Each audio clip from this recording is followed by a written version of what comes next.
In my prior video in this series, I included a chart of dividends paid by the iShares Russell 1000 Value ETF to use as an example of the dangers of relying solely upon stock dividends as a sole source of income, or even as a supplement to income.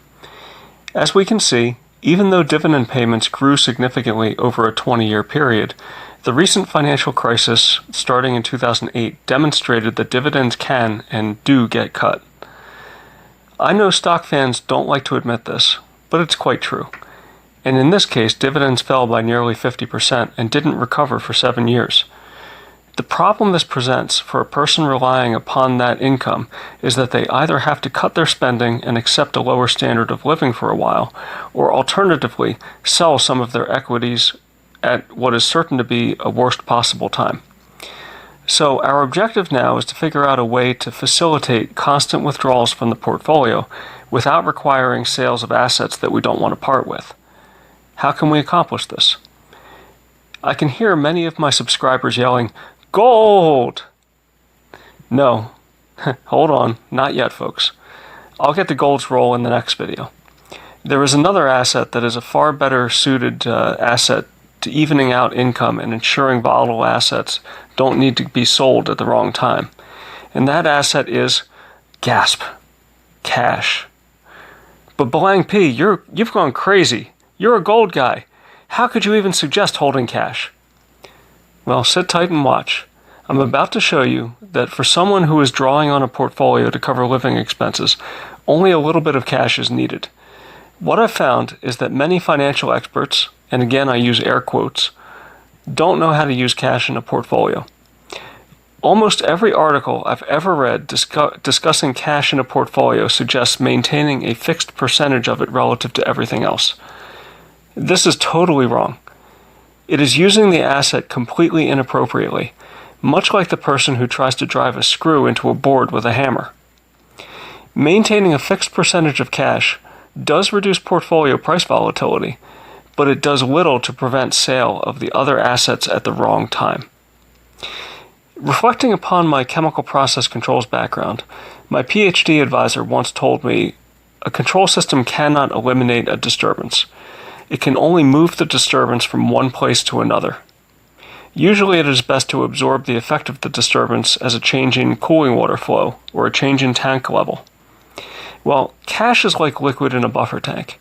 We want to allow it to float up and down so that it can absorb the impact of a shock on the assets that we want to keep, namely stocks and gold. So with that said, let me get back to reading my financial plan while I put up another key illustration in the plan. Here goes. The plan reads, as described above, we need a way to be able to continuously draw cash from our portfolio to meet living expenses, even during periods of significant economic weakness. This is where a cash buffer comes into play. The cash buffer can be thought of like a water reservoir. With a big enough reservoir, the citizens of a town can draw at a constant rate despite inconsistent rainfall. Given the 7-year period of weakness observed in value stock dividends starting in 2008, it is natural to assume that starting our withdrawal period with a cash position that is worth 7 years of dividends will provide a safe cushion. It turns out that this is far too conservative. Since the dividend payout declined by only 50% and then started recovering, it turns out that a 2-year cash cushion is more than sufficient, as is shown in the following chart. In other words, the cash cushion should consist of 2 years' worth of expected dividend payments. In this chart, we start at the very beginning of the financial crisis. This is our worst-case scenario.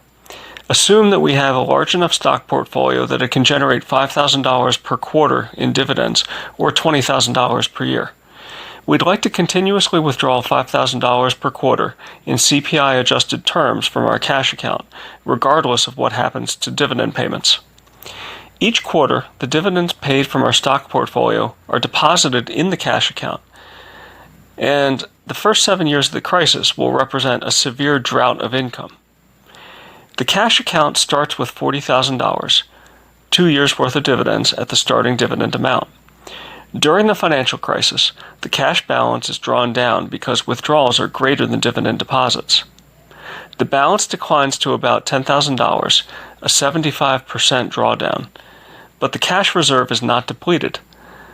About the year 2015, the cash balance begins to grow again due to the rate of increase in dividend payments. Note that it takes a full 12 years for the cash reserve balance to recover to where it started. But the cash reserve did its job of absorbing the shock of temporary corporate dividend cuts. We will start my retirement with a cash reserve that is 2 years' worth of yearly cash draw from the portfolio. And that's the end of the cash component section of my financial plan. Only 2 years' worth of dividend income is needed in cash to start. Since the current dividend yield on the Russell 1000 Value Index is about 2.8%, this means that cash at the start will be about 5.5% of the value of stocks held. Once we include gold, which I will talk about in my next video, the amount of cash relative to the portfolio overall will be only about 3.5% of the total portfolio value. Surely even a staunch gold bug will be willing to suffer the evils of a 3.5% cash holding for being able to protect the other assets from sale at an unfortunate time. Speaking as a staunch gold bug myself, I don't have a problem with it. The trick is to let the amount of cash rise and fall with changing economic times. How to manage it will become quite clear when I reveal the structuring of the portfolio in a couple more videos.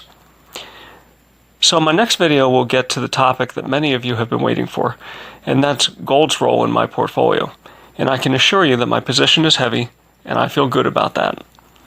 It positions my portfolio to not only survive, but thrive from economic hard times.